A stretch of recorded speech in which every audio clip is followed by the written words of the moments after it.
Hey folks, I've done a big setup, extensive setup on this Slick guitar. Got it playing about as good as I can, as well as I can. And I have to be honest, it's just not quite grabbing me as I hoped it would. I was kind of seduced by all the brass on the guitar, the single control, the simplicity. Also this ash finish, the maple fretboard, but it's not quite what I would hoped it would be. Also, this on the back, when you play up the neck, it just digs into your hand. It's really sharp and it's really annoying. So my first go around with Slick from Guitar Fetish. It's okay, it's a good guitar. It's just not quite where I wanted it to be.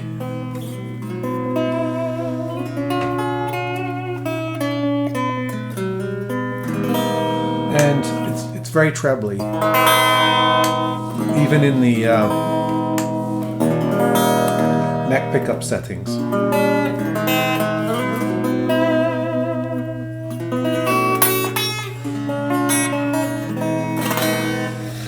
So, yeah, double humbucker Teles shaped guitar, this sort of Filtertron things.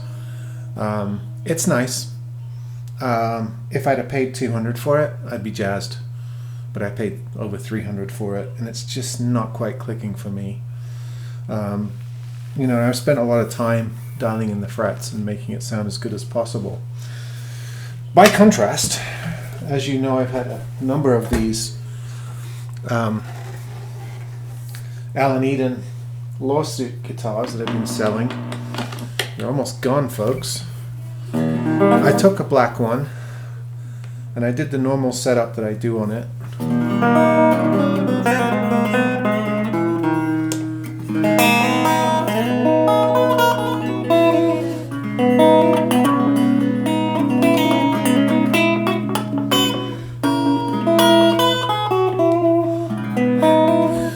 I did a normal setup on it, and I did a little bit extra on this one. What I did is I did all the fretwork I normally do, beveled the fret ends, really polished the frets. I made this particular one. I spent hours buffing the frets. Set the action, intonation. You know, check the. Sometimes I put extra relief or take some relief out of the neck. And on this one, I put some super slinky 8s on it. And now it feels great. And I actually like the pickups on this better than on the Slick guitar. It's another one of these double humbucker Teles shaped guitars. So I'm selling all the rest. I'm just going to keep this one and play it for a while. So I souped it up a little bit. It's got the locking tuners. It's got the 2 stripes going through the neck into the headstock. You've seen these before. But surprisingly, I like this better than the Slick. Feels better. Sounds better. And plays better. So, yeah, that was kind of a surprise. I also set up the tremolo on this. And I had to crank the springs out. They were cranked all the way in, and the thing was flat to the top. And now I've got it to where it's just a shimmer. can't dive bomb it, but it's a shimmer and it works well for that. It's not a great tremolo. However, when I took the knobs off to get the plastic off underneath on the fretboard, because it had 2 layers of plastic, I cracked one of the knobs.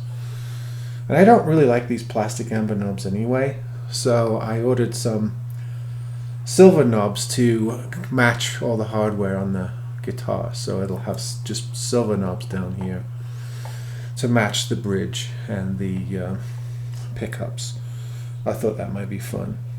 But yeah, I'm pretty pleased with this, and it tells me that with some care and setup and maybe your favorite strings, these make good guitars for, you know, a couple of $150. I think $250 is about what you'll pay for one of these from me. Not even offering free shipping, so I'm not making a ton of money off of them for the money I'm putting in. And so people might get them and say, you know what, I don't really like these. I'm going to do a little bit more setup on it. I'm going to put my favorite strings on it, and then I'm sure that they'll be a lot happier. They might want to also set up the tremolos, because I just leave them, what do they call them, blocked. So yeah, 2 Teles-shaped double humbuckers to compare. Not really a shootout, but just interesting results. The Slick I thought I was going to really like. I've heard great things about those Slicks, and if you look at the reviews on YouTube, a lot of people really like them, particularly the necks. I like it. It just doesn't really wow me for $350. I think you can get better guitars. I like 2 of my IYVs better than that Slick, to be honest with you. And now that I've done a lot of work to this Allen Eden Riverside model, I like this one better as well. It's not quite as interesting wood grain, but the neck feels better, the fretwork feels better. I even like the pickups better. So I'm going to keep this one for a while. I'll probably sell on the Slick guitar. I may try another one down the line. I haven't had great success with the Guitar Fetish guitars. I've tried 2 or 3 Javiers and 1 Slick. They're good guitars. I only keep the ones that really speak to me, that really grab me. Otherwise I move them on. I don't want to be greedy. So far this one really has a nice voice. The action feels great, the board feels great. I thought I would like that maple board better, I tend to, but I really like this rosewood board on this. I've sent out 4 or 5 of these this week, and I hope that the people who ordered them on Reverb and eBay like them and have patience with them. If you just kind of dial it into the way you like it, they make good guitars. I think they're a little bit nicer than your entry-level Tele, $100 Tele like Licks Pro and stuff like that. To me, the pickups sound a little bit higher quality, and the neck feels pretty good as well. I just think that it's more of a step up, mid-range, $200-300 guitar rather than a $100 guitar. So you're paying a bit more, but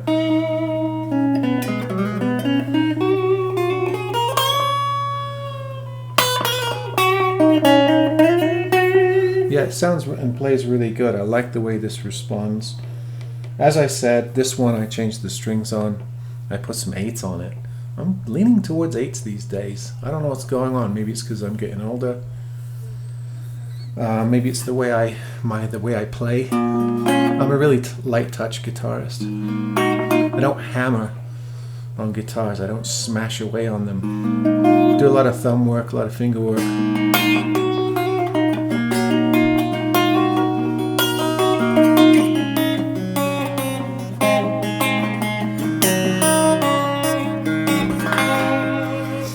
Probably because I come to the guitar from a cello / classical background, so I have a slightly different approach than a lot of people do. Probably not very orthodox. But anyway, I just thought I would compare these two. So I have 2 Teles with humbuckers, Tele-shaped guitars with humbuckers. Let me get them the right way. One is an Allen Eden Riverside, discontinued model, sued by Fender. This one. So they had to discontinue. They're going to bring them back out, probably with slight tweaks to the design. And this is one of the Earl Slick guitars sold by Guitar Fetish. This is the Ash, the Naked Ash model, which is really pretty, and I like the look of it. And this is the one I picked out of the whole catalog, the one with the maple neck and the two sort of Filtertron pickups on it and the brass hardware. However, it just doesn't quite have that wow factor. It doesn't quite grab me. There are a couple of issues that annoy me about playing it. It's so heavy. It is a really heavy guitar. So this one just beats it out all the way around, and I'll keep this one for a while and play it and probably move this one on. So I thought I'd share that information with you. All right, folks. See you next time.